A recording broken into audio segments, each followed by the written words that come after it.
Well, after many weeks, we finally got all the parts in one place, including those reassembled swirl flaps where Big Dave has done the welding. Now we have to reassemble the whole thing and see whether or not we've got a solution to our smoky startup problem. Let's do some rebuilding. Right, there we go. So Dave has done some aluminium welding. Which, to be fair, you haven't done a lot of aluminium welding, have you? It's still less than 10 fingers. It's but the little pipes are gone. He used a 12mm rod to fill in the holes and then aluminium welded around it. So now we have completely airtight, and that is ready to go back in. Although I think it goes back in that away. Yes. Sweet. The 12mm rod that wasn't 12mm rod. What was it? 12 and a half. 12 and a half? Yeah. Or was it an imperial 12 and a half? No, it just was 12 and a half. It was just off.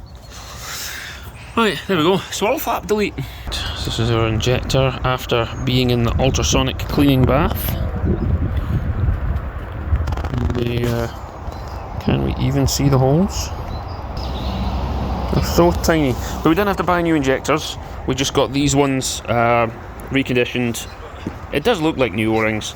And then in the ultrasonic cleaner to get rid of all the carbon buildup. And then they can go back in. So that's 150 quid plus VAT rather than like 800.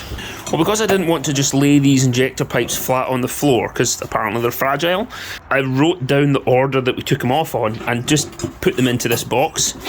So it held them up off the floor, but first we did cylinder number 3, then we took off cylinder number 5, and so on and so forth. But that's how I kept the pipes from lying flat, rattling around on my desk, by keeping track of which number and which order to refit the pipes. If you're doing this job, this squiggly line, the fuel return pipe, you have to put these teeny tiny washers on either side of it. Let me show you where. They just go on there, but they're so fragile. So if you're going to do it, be really careful, because the aluminium, like, it bends really easily and then it can crack. In fact, I didn't mean to bend that brand new one, and it's now bent. You see what I mean? So be very careful when you're working these, and don't be fists of ham like myself. Right, inlet manifold is back on and the injector lines are there. We're not going to put the cover back on that pump because it doesn't seem to do anything other than silence the enormous loud engine. Done the valve clearances, injectors in, return line nozzle is there. These cups have been replaced because those were not sealed, and that's part of the reason diesel was pissing everywhere. And oil, sorry, yes. Oil was leaking out from these galleries and squishing out.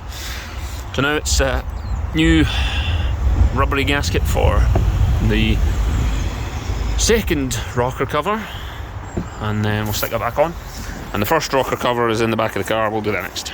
Well, let's go on. I don't think any of that dislodged. Happy days! Right, reassembled. Inlet manifold is back on with the EGR blank now instead of that awful pipe that was there. Loom's all back together, we think. We've roughly pieced everything together. We've not bolted it all down yet. This is kind of a test to see if it'll actually start up, and then we'll actually put our money in for the timing belt and all the rest of the stuff. So we haven't done fluids or filters or anything. Let's see if the engine has survived this first. It's worth pointing out that what we'd normally do is bleed the injectors to let the system prime, but the Toyota service manual says start engine. It says reassemble, and then it says start engine. So Once you get yeah, you can no longer get to them now the thing's assembled. So, let's see, shall we?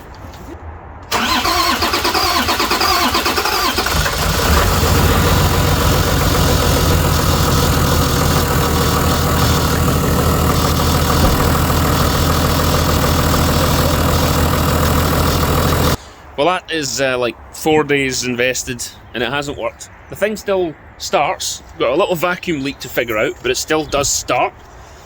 But cleaning the injectors, taking away the swirl flaps, that hasn't fixed the problem. We've still got smoke. Let me show you.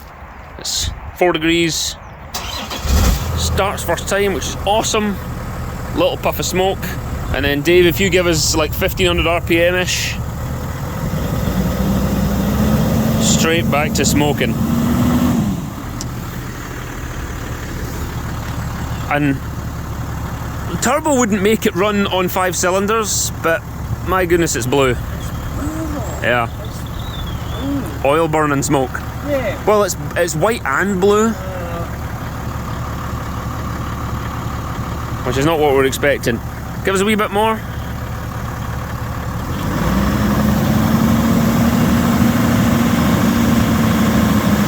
Yeah.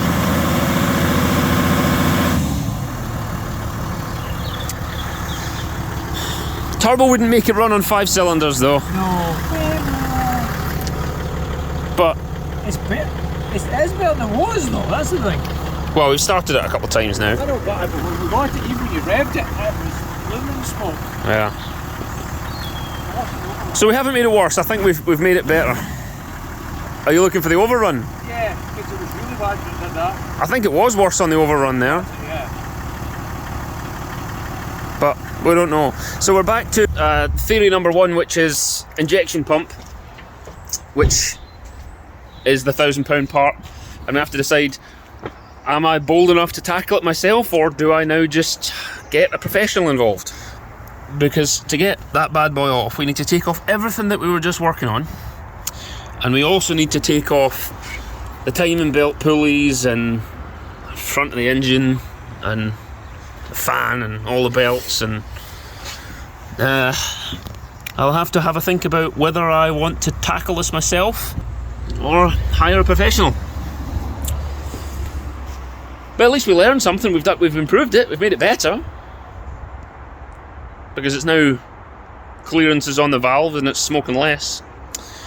We'll see where we go from here. If you've seen this before, if you have any ideas, for the love of all that is holy, please tell us what this is, because I think it's now the £1,000 injection pump. Anyway, thank you for following our progress. We'll keep at it. Stay safe, make some good decisions if you can, and we'll see you next time. Bye.